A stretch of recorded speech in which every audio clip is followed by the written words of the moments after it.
Good afternoon. My name is Jen McAndrew. I am a Media Relations Officer with the Washington Foreign Press Center and the moderator for today's On the Record briefing on the 100th anniversary of women's suffrage. Today's briefer is Dr. Christina Wolbrecht, Professor of Political Science and Director of the Rooney Center for the Study of American Democracy at the University of Notre Dame. She is also co-author of the new book, A Century of Votes for Women, American Elections Since Suffrage. August 18, 2020 marks the 100th anniversary of the ratification of the 19th Amendment to the U.S. Constitution, which granted women the right to vote. Professor Wolbrecht will provide a historical perspective on how women voted across the first 100 years of women's suffrage in the United States, how perceptions of women voters have changed over time, and how assumptions about women as voters have influenced politicians, the press, and scholars. On behalf of the Foreign Press Center, we extend our sincere thanks to Professor Wolbrecht for sharing her expertise in today's briefing. And now for the ground rules. This briefing is on the record, and the views of today's briefer do not represent the views of the U.S. government.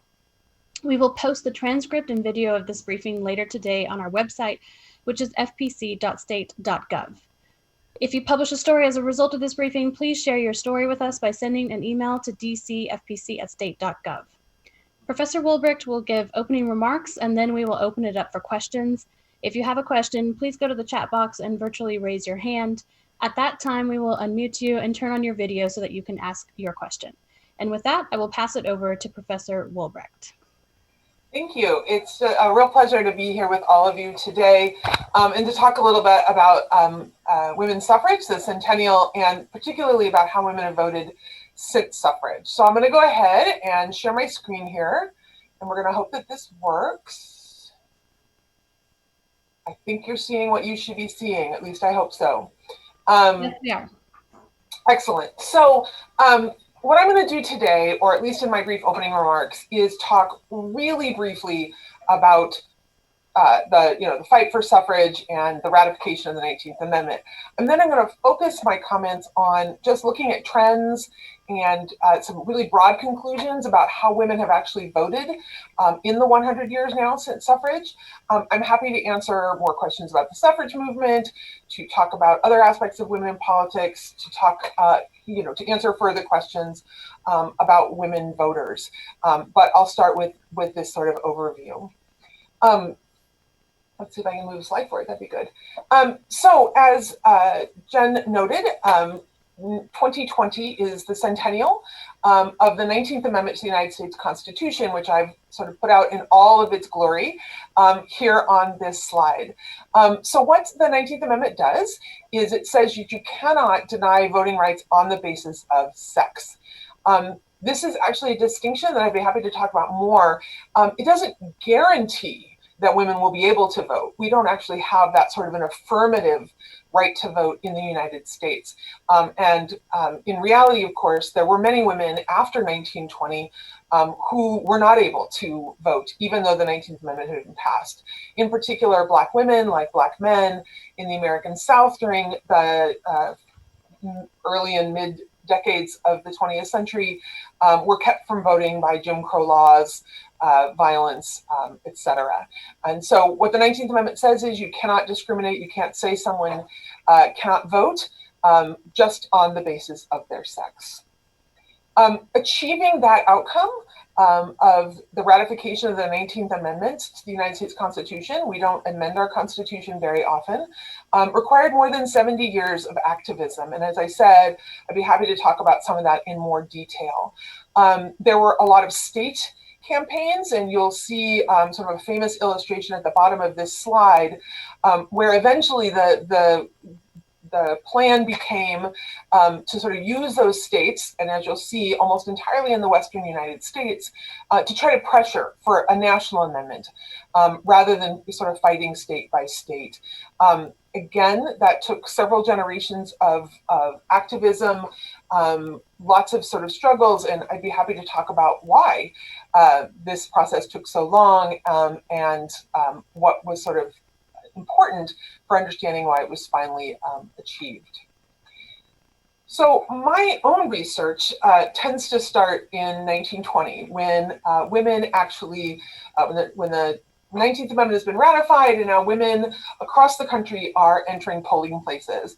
It's important to say that women in the United States, in some states, did vote prior to 1920. So you saw in the previous picture some of those Western states. Wyoming granted women the right to vote as early as 1869 when it came in as a state, and a number of other states had changed their laws in advance of the 19th Amendment. The 19th Amendment then covers all the states. And I think another important point I want to emphasize is that the Constitution actually doesn't say a great deal about voting rights in the United States. Voting in the US is really administered both legally and practically at the state level. And so putting the 19th Amendment actually into play required a lot of work on the behalf of state governments with this doubling of the electorate. And I'd be happy to talk about that as well. What we've seen since the ratification of the 19th Amendment is a lot of interest in how women vote, right? So if you have a group that was believed to not have the capacity, the skills, the fortitude to engage in the casting of ballots, you probably think of that group as pretty different politically. And again, that's something I'd also be happy to talk about. And so across the 100 years, there's been lots of press coverage, politicians, parties, even political scientists. Everyone wants to sort of figure out, what are women going to do with this ballot, having fought so hard to get it? And again, I've given some examples over time on this slide, but I'd be happy to talk more about coverage of women voters over time as well. What I'm going to mostly focus on today is actually looking at how women voted, and that is on the basis of two books that I co-authored with my collaborator Kevin Corder at Western Michigan University. And I want to be clear that all the data I'm going to show, all the analysis, this is really a joint project that's resulted in the two books you're seeing before you. The first book was about the 20s and the 30s, the first 5 presidential elections after the 19th Amendment. There are no good surveys or polls from that time. So what we do in that book is use some advanced statistical techniques to estimate how it is men and women voted during those elections. And I'll show you some of that data in a second. The second book, Century Votes for Women, came out this year. And in that book, we look at the full 100-year period. So we take some of our data and work from the earlier book and then use available data sources, public opinion surveys, those sorts of things, the US Census going forward. So let's talk about how women voted after suffrage. The first thing to say is that in those first 5 elections, the first 5 presidential elections after suffrage, women were in fact less likely to vote than men were. So you're going to see women here in purple, the percent turning out to vote according to our estimates, and men here in the sort of mustard color. Women were held back in a lot of ways. Most women, of course, would have come of political age, understanding voting and politics to be something that women didn't do. It would also, of course, even after the ratification of the 19th Amendment, be a new process. We know that in the United States that voting is a habit, and those people who aren't able to develop that habit when they're young just simply learn, where do I go, what do I do, how do I register, what questions are going to be asked of me. If you don't have those experiences, you're less likely to vote going forward. And so something like about a third of women, we estimate, turned out to vote in 1920 compared to almost 70% of men. What you're also going to see in this graph, which is going to continue across the 20th century, is that women's turnout increases over time. Now, in this time period, men's is increasing as well, but women's at an even sharper rate. Most of that change is going to come through generational replacement. Women who were older at the time that the 19th Amendment was ratified would be less likely to vote for the rest of their lives. Many of them did vote, but many of them did not. Each successive generation of women socialized into a different understanding of the appropriate role for women, along with, of course, important changes in voting rights that I'll talk about in just a few minutes, become more likely to vote. So I'm going to skip that for right now. We can come back and talk about it later. So much so that by 1980, women become more likely to turn out to vote than men. We're again looking at turnout as a percentage of the age eligible population. By 1980, that means 18 and above. Women in purple, men in the mustard. And what you're seeing is that while turnout varies over time, and men and women basically follow the same sort of patterns, women are more likely to cast their ballots. A couple of things to say about that. There are actually more women in the eligible electorate than there are men. This is mostly a function of the fact that women live longer than men. So there are just more women aged 18 and older than there are men in that same age group. So even though women remain slightly less likely to vote for men in 1964, that was actually the first year in which there were more women in the electorate than there were men, right? So there's so many more women that even a slightly smaller percentage of them results in more women voters over time. The other thing to say is that, and I'll sort of note this again, when we talk about women voters, our emphasis naturally is on trying to understand how women are different than men. And I always want to remind us of two things when we're thinking about that. One is we need to be careful to not see men voters as the norm, or even more so sort of the idealized or the normative example for everyone else. So we have a tendency when we talk about if women vote differently, if they turn out differently, to see the behavior of men as normal, and anything women does is the thing that has to be explained. And I'm going to talk a little bit about why that's sort of problematic as we go forward. I think I'll leave it for that for now on that slide. I want to emphasize that turnout, of course, let me start with another broad point. It's extremely important when we talk about women voters to be very precise about who we're talking about, and to not imagine that there is some typical woman voter out there.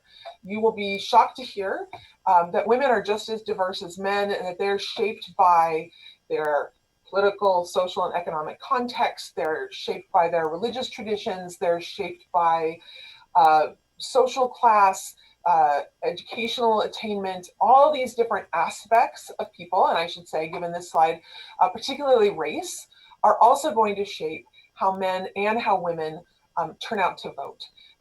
And I think being attentive to that variation, for recognizing that the way in which women without a college education vote is different than how women with a college education vote, et cetera, is really important when we talk, anytime that we talk about women voters.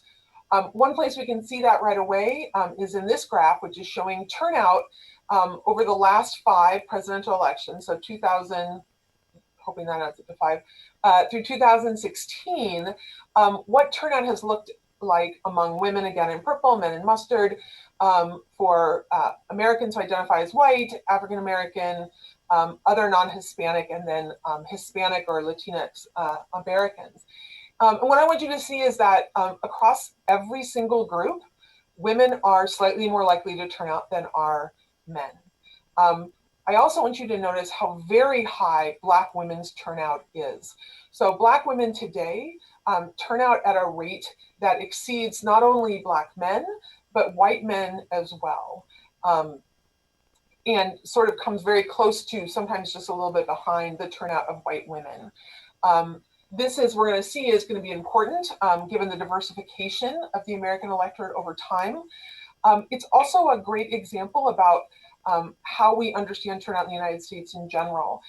So we often think of those folks with access to more resources, and I don't just mean money here, but more educational attainment, more social networks, professional standing. Those characteristics tend to be associated with turning out to vote. That makes African American women in some ways a puzzle. Now, it is true that African American women are achieving extremely high levels of educational attainment in the United States, et cetera now, but they still fall behind in many ways in access to resources in the United States. The fact that their turnout is still so high requires us to think about the different factors that mobilize people into the electorate. There's good research done in political science that suggests that for Black women in particular, a commitment to community and a sense of an obligation to lift up the group seems to motivate particularly high turnout among Black women. As I said, this is incredibly important, in part because the electorate is becoming increasingly diverse over time.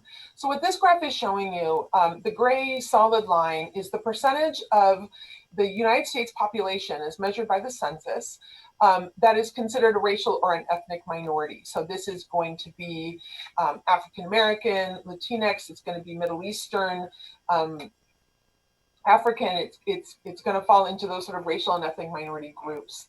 And then what you're seeing is that the percentage of all women who vote in purple and the percentage of all men who vote in mustard, that fall into these categories as well, that are considered racial or ethnic minorities in the United States. And what you're going to see at the beginning of the graph in 48, 56 through 64 is that both Black men and Black women are turning out at rates much lower than their representation in the electorate.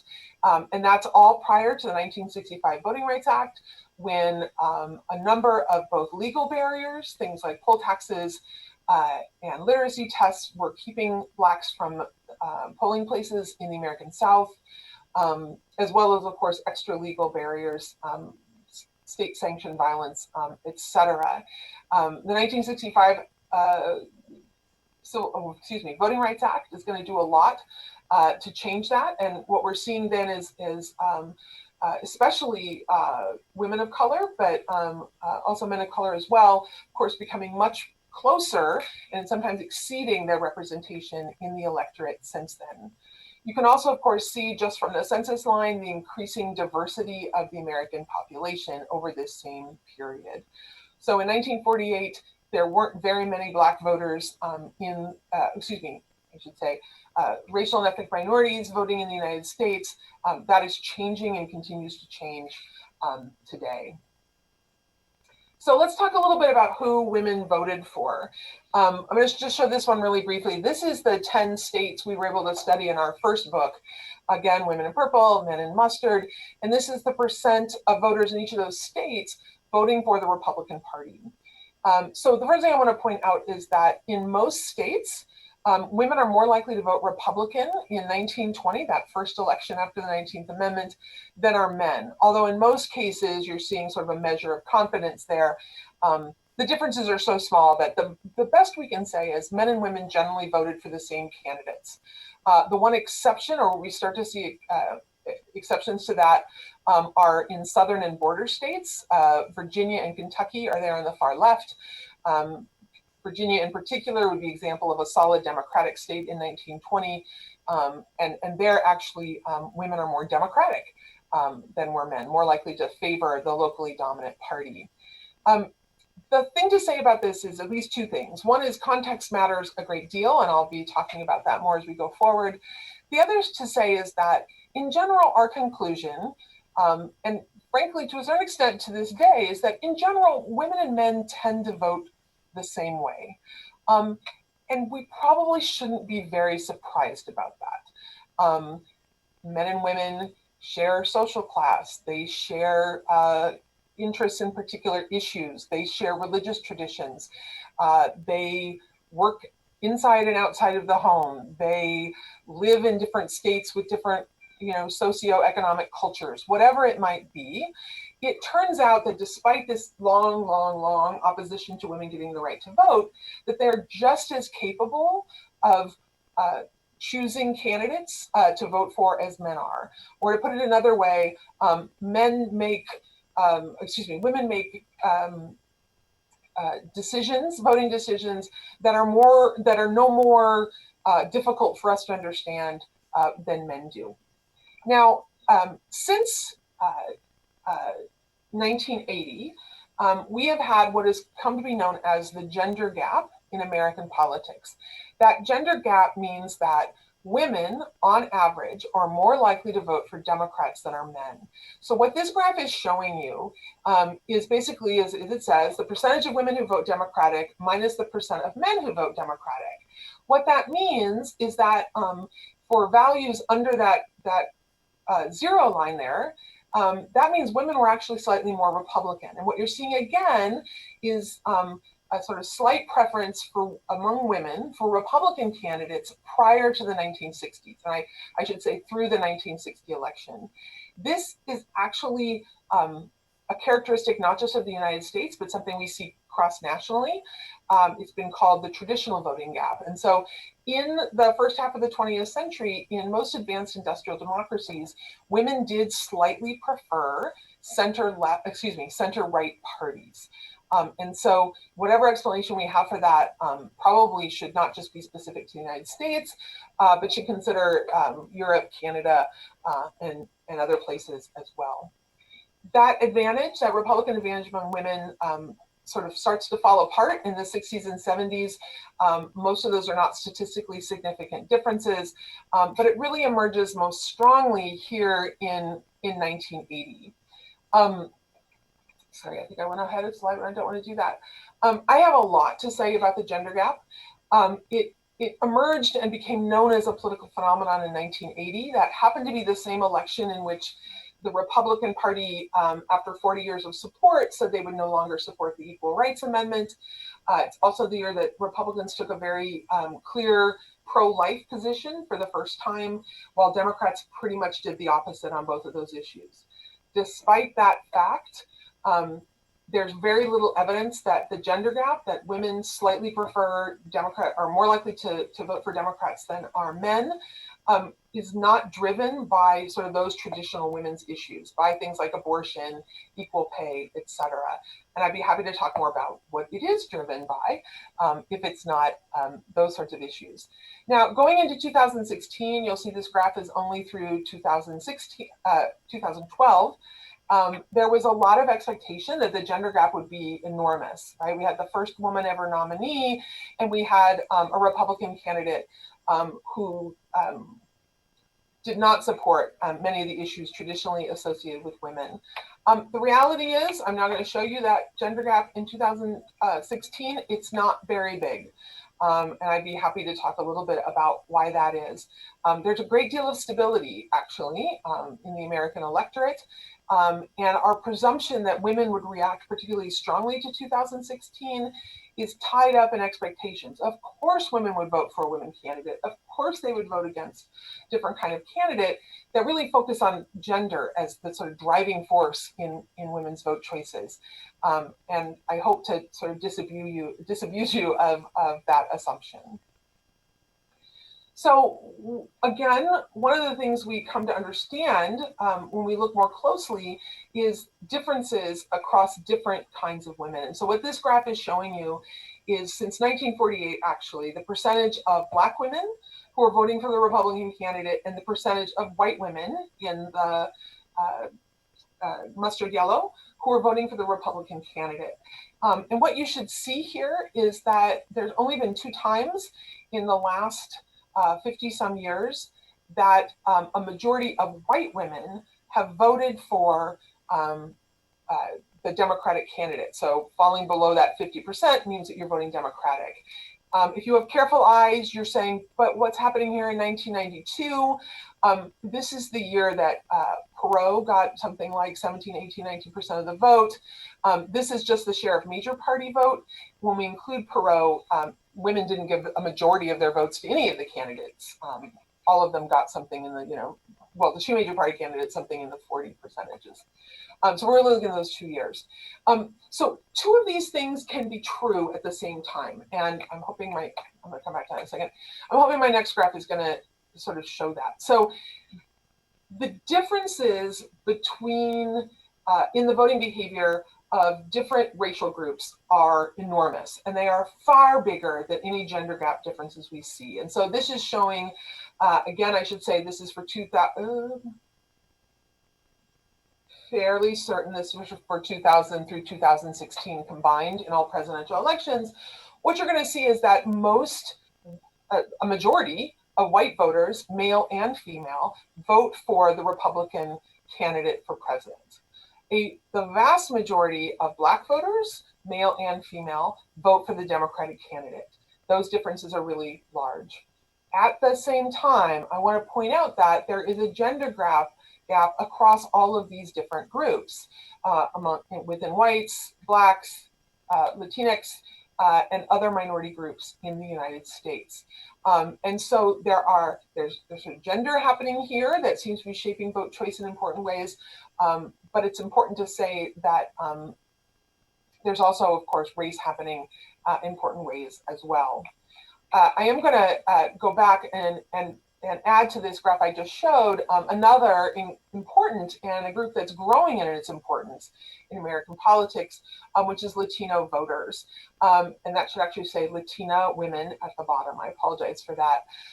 What you're seeing is that Latino women tend to vote for Democratic candidates, but there's been a lot of variation over time. And one of the reasons we've had a lot of discussion about Latina voters in recent years is that they are seen as a community that may be winnable by both political parties. In the last couple of elections, we're seeing less of that, as it looks like Latina voters in particular, and the trends look very similar for Latino men, are increasingly voting consistently Democratic. But again, I'm happy to talk about those things as well. For now, I'm going to stop with sort of this really high level overview, and I look forward to any and all questions that you have. Okay, thank you. We will now start the Q&A. So if you have a question, please raise your hand virtually in the chat box. You can also submit your question via writing in the chat box. So we will await your raised hands.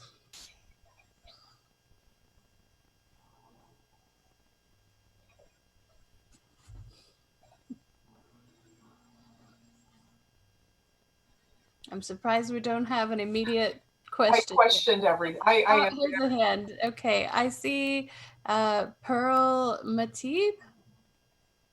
Do you have a question? Hello, Dr. Wolbrecht. How are you doing? Very well, thanks. Hope you're same. Thank you for all the data and all the information. I have a question in this very last slide. Why do you think that is that the Latino vote started to decline a whole lot more over the last few years in comparison to all prior years? Is there something that stood out to you? I know that period is probably right around Barack Obama's second term. Is there anything you can point to that? I have a few more questions, but I'll wait for others to ask. Sure, and to be clear, that was a graph showing the percentage of Latinos voting for a Republican candidate. So it's not that their turnout has been declining, it's that they're increasingly moving in a consistent Democratic direction, which is to say getting lower on the way that graph is put together. And I know I'm throwing lots of graphs at you, and unlike me, you haven't seen them 5,000 times, so you don't immediately see what's going on there. I think a couple of things are happening. The Latino community, and I'm really privileged here at Notre Dame to work with some of the leading scholars on Latino political behavior. And I'd be happy to pass names and contact information on for them as well. What I've learned from my colleagues is first of all, of course, the Latino electorate in the United States is really diverse, right? We say Latinos, but we're talking about people that have lived in what is now the United States for hundreds of years, who became Americans in the 19th and early 20th century as our borders expanded. That's the way to say it, I guess. That includes Cuban Americans who tend to live in around Florida, who are more conservative often in a lot of their political preferences. That includes, refugee migrants from Mexico, but also from, of course, Central and the Southern Americas, all of whom come with their own traditions, preferences, etc. Let me try one more time. The Latino population in the United States is heavily Catholic, although that's changing. And so in their Catholic identification, the Republican Party's position on issues such as abortion is going to be attractive.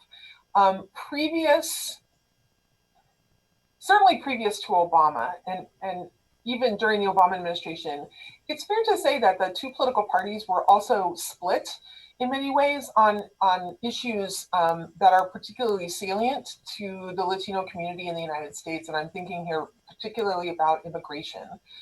There has always been a contingent of the Republican Party that favored more open borders, in part motivated by concern about trade, about labor, all sorts of economic sort of concerns. There's been parts of the Democratic Party that have wanted to limit immigration and trade in certain ways.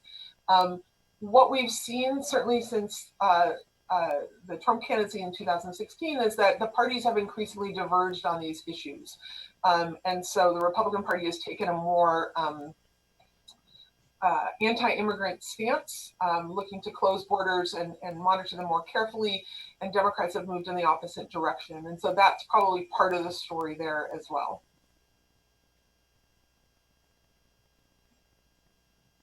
Okay, I'd like to call on Farah Tomazine from the Sydney Morning Herald.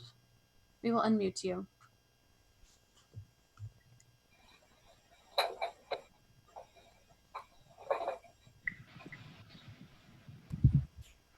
Hi there, can you hear me? Yes, we can. Excellent. Thanks very much for this. I was interested to hear your thoughts, I guess, in Joe Biden's VP pick. If he was to pick a woman of colour, indeed an African-American, as a woman as is widely expected, to what extent do you think this will shape his or Donald Trump's electoral fortunes? And specifically in terms of voting patterns among women and women of colour. I had another question as well, if I may, just in terms of voter suppression. It's obviously a real issue here, which is of huge interest to us in Australia, where voting is compulsory. I guess I'd be interested to hear, what do you think can be done to tackle this and lift participation rates among women? These are great questions. So let me start with the VP choice. So the first thing I'm going to say is that we start classes on Monday. So I've been scrambling to learn how to teach a hybrid online in-person class, which gives me the excuse to not have actually been watching all of the vetting and debates about who Biden's going to pick as his VP. I will mention that it's, despite what you've heard, it's not actually a late choice. These decisions are usually made either at or right before conventions, and the Democratic convention is, well, whatever it's going to be has not quite happened yet. It's the job of a political scientist to always be a bummer in these sorts of things. There is virtually no evidence that vice presidential choices affect the vote choice of American voters.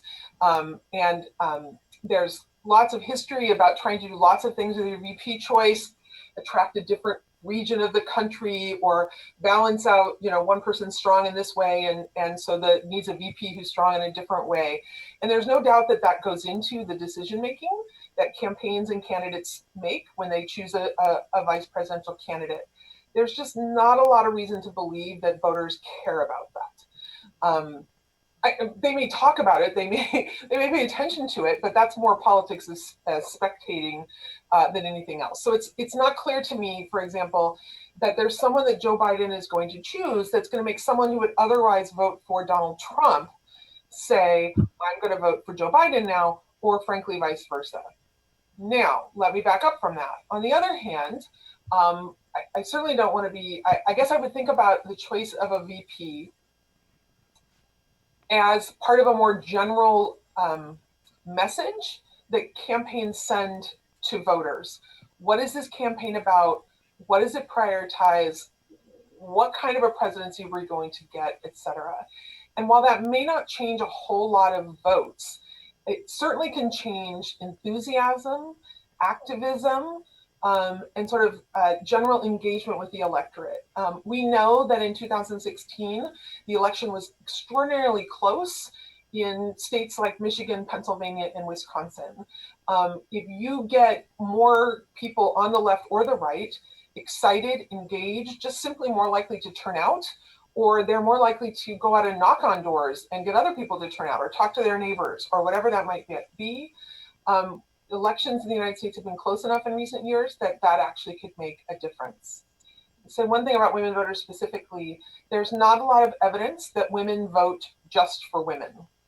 There is right now evidence that in the Democratic Party, in primaries at every level, the Democratic voters, male and female, would like to see more women candidates. And so women might be getting a boost in that level within the party.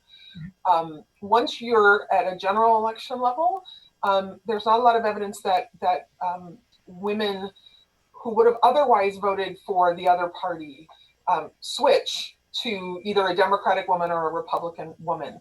This makes women as a group in the United States different than a lot of racial minorities. So we saw, for example, a big bump in vote choice for Black candidates. Traditionally, Obama would be one example. Thank you. I'd like to go back to Pearl. Did you have a follow-up question? And so did Farah, and I forgot what it was, but we can come back to that one. Sure. That's okay. Yes, Dr. Wolbrecht. Going back to the very beginning of the women's suffrage movement, obviously their achievements did not come easy, okay? There was a lot of protest action involved in them achieving their rights, their right to vote. Can you share a little bit about maybe some tactics in terms of resistance or protest action that they did that worked well, particularly because they were women, or anything that that sticks to mind? Thanks very much. I love this question, and it's something I'm actually teaching a whole class on suffrage, women's suffrage this fall, and it's one of the things we'll be talking a lot about, thinking about movement activism in general, what it means to be a woman active in social movements, and what it means to have, how gender affects protesting. So there's been my hometown is Portland, Oregon. There's been a lot of talk recently about this wall of moms, for example. And so thinking about how women bring gender to protest, I think is a really fascinating, important question. I want to emphasize a couple of things about the suffrage movement and suffrage activism in particular. So there were a lot of divisions within that movement. Like any movement, it's large. People are going to disagree about tactics. They're going to disagree about, what to emphasize over something else. It's well known, for example, that the suffrage movement had conflict about sort of racial issues. There was many Black women who were prominent and important suffragists who were often not welcome, for example, in white women's suffrage organizations.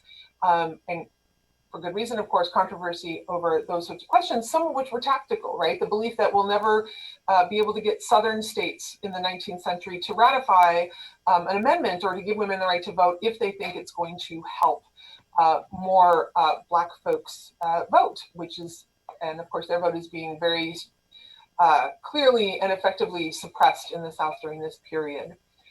In the 19th century, American politics was really party politics.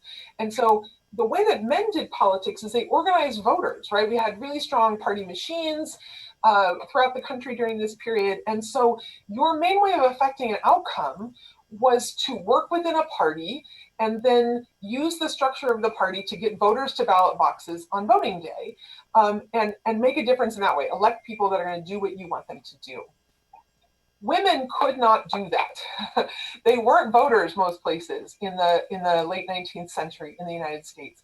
And so it's absolutely fair and accurate to say that women were innovators in suffrage, in protest in the United States. They had to shape the opinion of men. There's a broader question here, always about suffrage expansion anywhere around the world. Why would those people in power ever choose to expand and give that power to people who don't have it right now, right? And so their job is literally to convince men to give them the vote, either in a referendum vote or in a state legislature. And so speaking towards, whether you're trying to affect public opinion, lobbying directly, right? We can't elect our own people, so we're just going to have to go to state legislatures and directly sort of try to convince these male legislators to act the way that we want. Having these sorts of massive rallies. So most famously, there's a DC march in 1913 that is enormous and ends in a riot with men who are watching that march attacking the women protesters. Women were also the very first people, suffragists were the very first people to protest in front of the White House. And so there are these famous pictures of women with signs in the late part of the 19-teens who are standing outside the White House, even during World War I, when their sort of patriotism was being challenged, etc. And so absolutely, we see women as innovators in that way. We also see women using their gender, and that comes in lots of different ways. So some of that showed itself in really sort of racist and ethnocentric ways in which white women suffragists would say, well, we let these poor, uneducated immigrant men vote. Why not let these nice white women? And I'm sitting on the campus of Notre Dame right now, so I can say what they meant is you're letting those Irish and Italian men vote. So let's let these native-born white women who would have been just Northern European at that point participate in elections. And so we definitely see these ideas about women's particular skills or presumed capabilities coming into suffrage activism. Can I ask a follow-up question?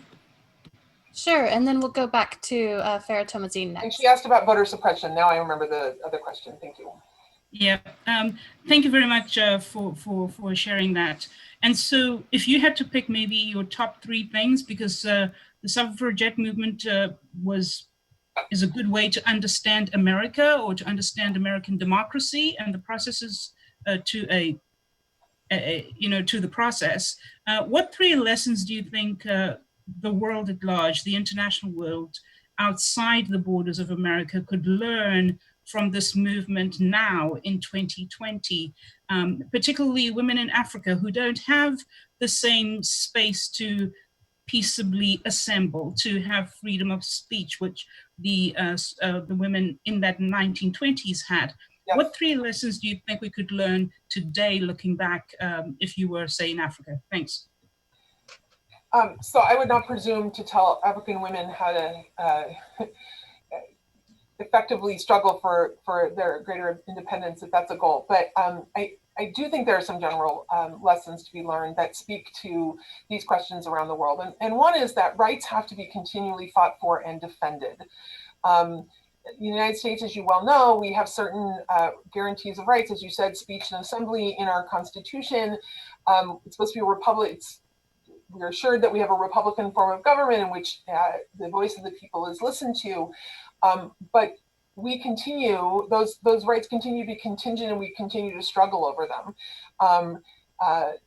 The truth is, there were some women who could vote in the United States right at the time of the founding in places like New Jersey, and then those rights were rolled back as other groups got the right to vote. As is suggested by the question about voter suppression, that remains an open question today. What does it mean to have the right to vote? Under what circumstances? And I think one of the things you see in the United States is that groups that care about, let me say a different way, organizations that care about groups that have been traditionally underrepresented in American politics spend a lot of time defending rights that they thought had been won, things like the Voting Rights Act of 1965, today, and that has real consequences because it means you're not fighting for other goals that your group might have if you're continually having to defend voting rights or expend resources to ensure that people can get to voting places that may be farther away now or harder to access. Right, so that has sort of broader impacts beyond just voting rights themselves. So that'd be one lesson. 2 is, and you rightfully raised this question about the right to petition. Voting rights are enormously important, but voting is also a very blunt instrument. When I cast a ballot for someone, am I voting for them because I like their VP choice? Am I voting for them because I care about X issue or Y issue, right? And so for consent of the governed to have real meaning, voters need to have other ways to express their political preferences. And as you said, that's where the right to petition, the right of free speech, the right to organize with other Americans are incredibly important. And again, also require more of us, more risk, more obligation, et cetera. And so the lesson of the women's suffrage movement is that suffrage matters a lot, but it's not the only thing that matters. I guess my third, I think, global lesson would be that everywhere in the world, you gave specific examples here, but everywhere in the world, our understanding of politics continues to be wrapped up in what is political, what is politically appropriate, wrapped in ideas about masculinity and femininity. And there are clearly diverse cultures around the world and within the United States. But everywhere in the world, political power, at least today, is largely thought of in masculine terms. Independence, power over, well, power in general, right?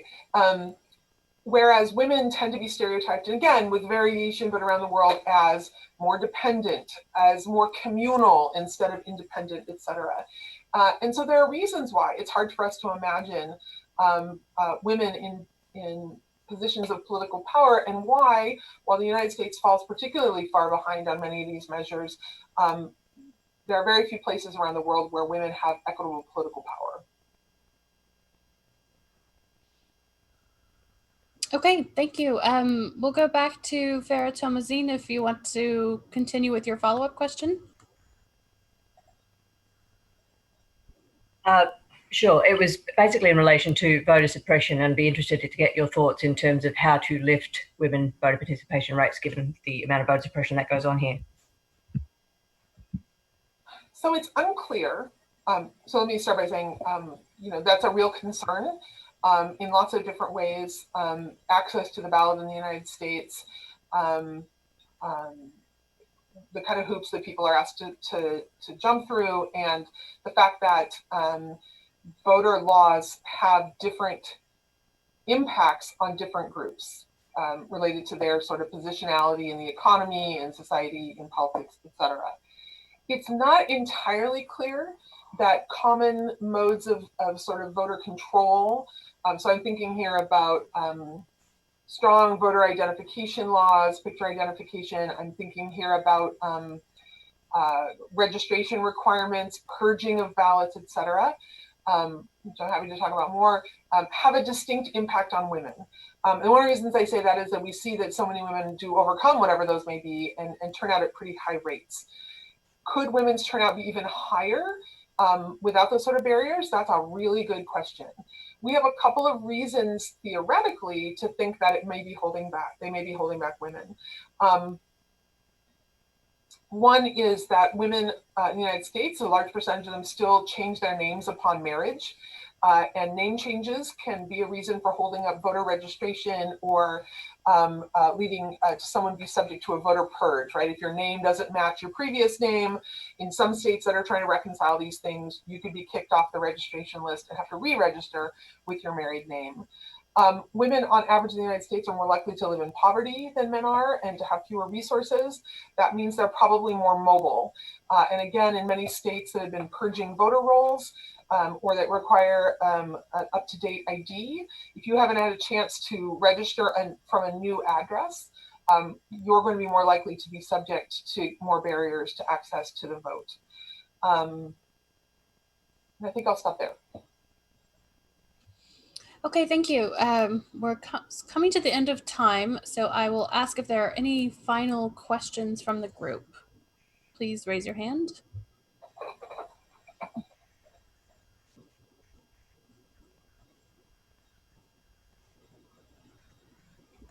Yes, Pearl, a follow-up. Go ahead. Dr. Wolbrecht, if you don't mind, I may reach out to you. I just want to think through all that data, which was very useful data, and kind of look over it, but I may reach out to you via email. I may have some subsequent questions. Thank you very much. I appreciate your time. I'd be delighted. Thanks. Okay, if there are no other questions and none from those who may have dialed in via phone, that will conclude today's briefing. And on behalf of the Washington Foreign Press Center, I want to extend our thanks to Professor Wolbrecht for that very excellent data-driven presentation.